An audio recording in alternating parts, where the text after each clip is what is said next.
Hey guys, how you doing? Good evening. I'm Yalik, and I am currently sitting at a new VP high, and that's pretty cool. I have been steadily increasing VP through this cycle, and I have some ideas on that. I've put them out there on some social media platforms, but um, basically, well, first of all, before we get into that, I just want you to notice my troop loadout right now. Yeah, that is TMG. And we're going to switch that away because I just beat a guy using TMG. And I will be honest with you, I have done quite a bit of that this tribe cycle. And I never use tanks. Never, ever, ever. But as I have said so many times, I'm a total opportunist and I will take whatever I can get.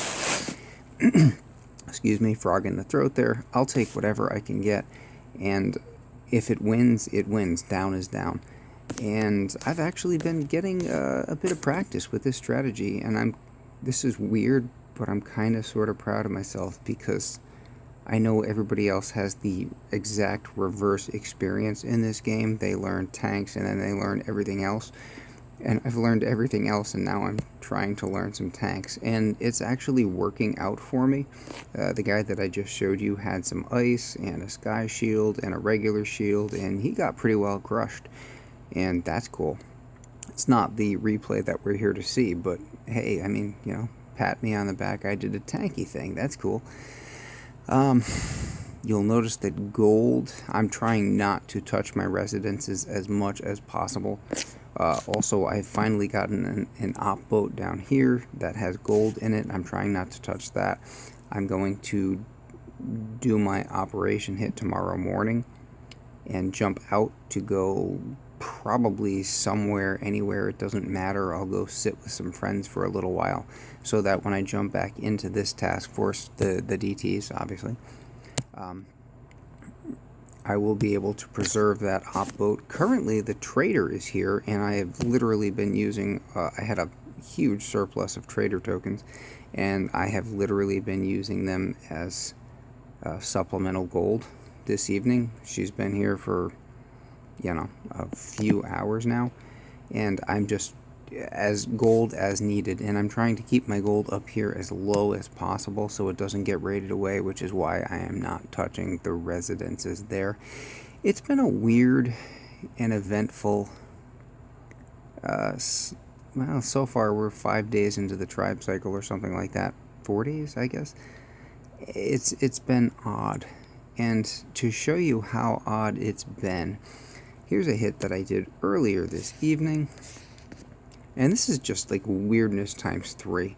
So this was 4/4 heavy Zuka, which is very, very rare for me. If I'm using heavy Zuka, it's generally 2/6.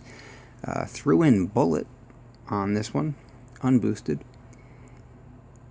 And just to get a little weird with it, it was bullet with shock knuckles. And oh yeah, and the last thing before we get into that, we do have an extra ability tonight. Just came in with the new trader cycle, and it is the deployable turret. Now, I don't have a lot to say in favor of the deployable turret in terms of its, I like movement speed, slow. Movement speed should be none. It doesn't move. You deploy it, it sits where it sits, and it just shoots from there. Movement speed, slow. Very slow? Maybe non-existent? I don't know. Whatever. It's ridiculous to me. However, the health on these things is pretty beefy. I would think that's comparable to Scorcher or something like that. Range is long, and damage per shot is pretty good. Close to 2,000, but the best thing about them is their health. And let's go look over here. My Scorchers are at, well, no, okay, not comparable to a Scorcher. So I do have a troop health. So regular Scorcher health 43,000. Deployable turret was 18, but still, that's a good chunk of damage that thing can take. So I had this fellow earlier, and it was kind of a weird base. I'll show you here. So 4-4 heavy Zuka. I tried doing a smoky Zuka hit. It did not work well. This is a weird base layout. You'll notice he has all of his economy of buildings arranged kind of in a circle around all of his defensive buildings, with the HQ in the middle, with a sky shield, with a regular shield, with a blaster. You know, I mean, just a lot going on here. Kind of a cool base, not gonna lie. And his ice, I believe, was I think he was 4 ice. I found 6 offensive statues, and I couldn't find the last ice statue. You can see he has 1 guardian back there. There is a masterpiece back here, and it is boosting. You just barely see the bits of that. And he has 1 masterpiece for damage out here, not boosting. And there was 1 statue I couldn't account for, but I'm pretty sure he was a 4-1. And I had looked at this base several different ways, not boosted. Not going to do that until tomorrow morning, so I had to figure out something different. I tried doing, like I said, some smoky hookah with bullet. It wasn't working out very well at all. I kind of had 1 shot left to get this guy. And that's kind of been a theme this tribe cycle, because the gold is so scarce. So I sat and I looked and I plotted for a good amount of time, and this is what I came up with. So I went with 4-4 on, like I said, 4 boats of heavy, 4 boats of Zuka. And I decided to go with Shock Knuckles, which is a very strange, I mean, you almost never use that ability. But since this guy had such a cluster of defenses here in the middle of his base, just everything is just mushed together. And I guess for certain troop loadouts, that would probably be great. In particular, you want to say tanks. Probably a really nasty base. But there's a way around everything, and well, here's the way around this. So, Shock Knuckles, of all things, ended up being the solution to this base, and I only had 1 attack, so I only tried it once, and lo and behold, it worked, and that always makes me happy. There is the blaster to deal with, so Bullet ended up getting shocked by the blaster a couple of times in sort of inconvenient situations. Here, I'll slow that back down.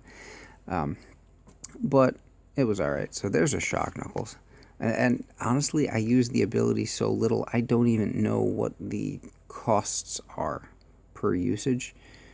I was just kind of winging it, but in this case it worked. There was another Shock Knuckles, so you can see all of this stuff back here is now shocked. But that's the beauty of Shock Knuckles, because if Bullet is standing right here, then he finds, I guess, the nearest defensive tower, and he just shocks everything behind it. But because this guy has everything clumped together, as it were, that is turning off really a ridiculous amount of defensive towers, just incapacitating them and allowing my troops... I'm doing nothing back here with my troops. They're literally just walking where they walk. The heavies are going where they go, and the Zukas are trailing behind, and you can see just this general line of troops following around that way. I'm doing nothing with them. I am basically shocking ahead of Bullet. I did throw a shock over here earlier to make sure that the rocket launcher didn't start picking off my Zukas, because the heavies are now into its blind spot. Right? Well, it disappeared, but the heavies were in its blind spot, so I didn't want them ending to, like the rocket shooting over the top and getting the Zukas. I'm pretty much concentrated on the middle of this base and just generally letting my troops fan out. And I do want Bullet to survive, so that's what the critters there were about. And at this point, I haven't used any. These deployable turrets are relatively cheap, and I haven't used any, and I know they have pretty good health. Now, I have a couple of problems here. This rocket launcher cannot be allowed to spot my Zukas, because if it does, I'm done here. This is a guy with ice and a shield, and I've got a bit of work to do on his base. And also, Bullet's health, problem number 2, is not particularly high here. So, I mean, want to keep him alive as much as possible. Oh, hey, look, we've got one heavy there. That's not helping us in this particular situation with the two boom cannons staring at us. And so that's problem number 3. We've got boom cannons which could very easily take out Bullet, and obviously that heavy, and then the rocket launcher gets to free fire on my Zookas and game over. And that's where Deployable Turret came in and saved the day, because for a very, very cheap GBE cost, I'm able to throw basically 20,000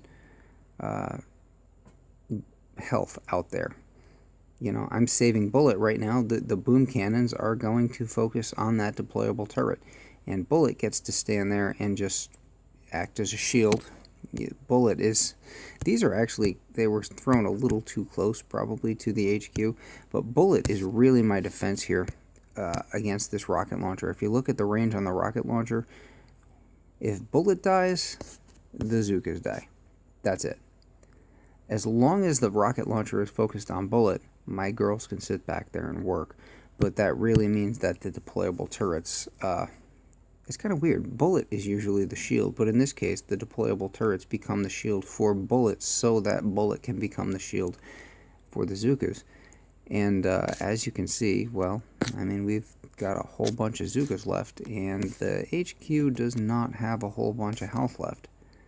So, you can probably see where this is going. But I know deployable turret, compared to some of the other temporary gunboat abilities, is not particularly powerful. I mean, Tiny Shock and Cryo Bomb and Remote Hack are spectacularly good. However, I've got to say, like, particularly after a hit like this where I really needed to win and I don't need to fail because gold is so scarce right now, it's really, really hard. Like I said, I'm literally using the trader as kind of like a credit card and just trading in some tickets or tokens so that I can get extra gold. Yeah, this turret has its uses, and that in that case, the turret was saving Bullet, and that's pretty cool. So I don't know, I'm pretty sure that hit would not have worked. If you look at Bullet's health bar there, well, basically Bullet doesn't have a health bar there. So the turret sitting there, or the two turrets, one of them died, and then this one took a little bit of damage. But that's 37,000 damage just thrown out there for relatively cheap GBE costs. And preserving Bullet and preserving my other troops behind Bullet. And I'm going to go ahead and call myself a fan, because that worked out about as well as I could have hoped. And I'm pretty sure you're all with me in saying that very often these things do not work out as well as we could have hoped. So when things go, you know, sort of according to the best plan possible, that's a good day. Anyway, deployable turret and crappy tribes, and that's all I've got. So, you know, I'm going to go to bed now, but hope you guys have a great night, day, whatever it is for you. Make it good. I'll catch you later.